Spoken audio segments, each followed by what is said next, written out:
Hi, my name is Kai, and I'm the author of the fantasy novel These Lies That Live Between Us, about three sisters, each going through her own journey of learning about love and loss and discovering herself. Now, with the territory of high fantasy, obviously comes world building, which is a long and intricate process. And one of the cornerstones of that process for me was map making, so I want to talk about it. Now, when I first drew a map for this story, I was a teenager. I had no idea what I was doing, and this was the result. It is a random sketch in a notebook with landforms just springing out of nowhere. There was not a lot of thought. Now, in college, I majored in a weird mix of social and natural sciences. So I ended up taking a really, really interesting sort of geography class where I learned about landforms and also about map making. I also took a bunch of anthropology classes and really learned how cultures are informed by things like geography.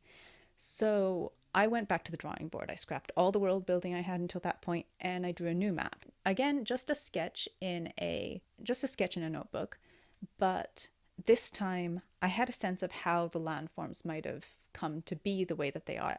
Actually, a lot of thought went into why did things end up looking this way? What processes led to this? Some are physical processes like you see in our world. Some are processes that are a product of the laws of the world that I was building. At that point, I realized you can't just have one map. You have to have more detailed maps for each individual location so that you can understand. Because it's not just about the grand scheme. There are also, the little details, which I know seems obvious now, but at the time, hadn't really occurred to me. Anyway, I was just using these maps for reference for a really long time. Somehow I always assumed that when I went to publication, I would just hand these sketches over to an artist, say, explain, okay, this is what I want, and then I'd get back some magical maps. That's not what happened. I'm not going to go to the whole process of why I ended up making the decision I did, but I decided to self-publish. I used a hybrid publisher because I wasn't confident enough to self-publish. Their prices seemed reasonable for the services that I wanted. So that's what I did. But I didn't hire them for graphics. I didn't want to spend money where I didn't have to, and there wasn't going to be a person on the other side who was as invested as me. I didn't really want to hand my maps over to a faceless, nameless artist and hope that it came back in a format that I wanted. And so I realized I was going to have to draw my final maps myself. Now, I know that there are map making softwares, but I actually kind of don't like the computer generated look. I really like the look and feel of hand-drawn maps. And so I wanted to try and replicate that. I thought, okay, what can I do? I'm not a great artist. I guess I'll try and see what I can do in Sharpie. This was again a multi-step process. So I took that reference sketch, and first I made, on top of a grid in pencil, I drew a very, very busy map in Sharpie. Now, this is not a final product. This is just for reference. No longer for reference for writing, but for reference in drawing maps, because the maps that wind up in this book are not all of the maps that are ever going to have to be drawn for this world. Some aspects of geography will change. Some countries that weren't important in this book will be important in future books. Things like geography will change. This is a war story, and there's an invading country, so countries are going to get annexed, and that's going to mean a lot of detail is going to change.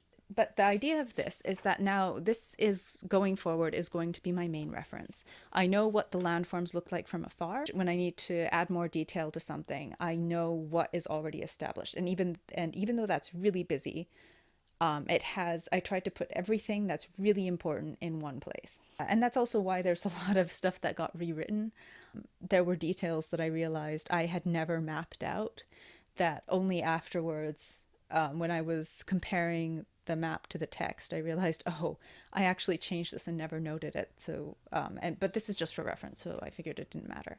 Anyway, after that, obviously all I did was just shrink the grid. This is the template number 1 for the final map that wound up in the book. Actually, I made a mistake in that one, and this is actually the final product. As you can see, the grid has been erased. That's why the grid is in pencil. This was about to be my final map of Cyril.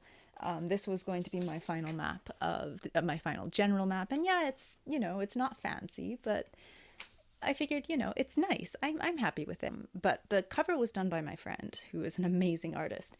And I didn't want to put too much on her, so I'd never asked her to help me with the maps. But I happened to post on Facebook about some frustration, namely the minor error that resulted in me having to completely redraw the maps from scratch, all of them, all three of them. She reached out to me and just asked me, hey, do you want me to ink your maps for you? And I was like, yeah. She did the most amazing job. So my little Sharpie map turned into this. And this. And, you know, I couldn't be happier with the result. And that was my map making journey.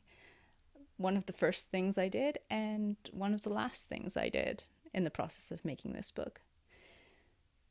So, I'm actually giving away a signed copy of this signed copy, in fact, of These Lies That Live Between Us.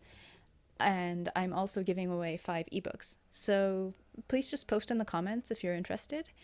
And if you win, and tell me if you're interested in the physical copy or the ebook. And if you win, I will contact you with a request for either email or your physical address. So thanks for watching. Bye.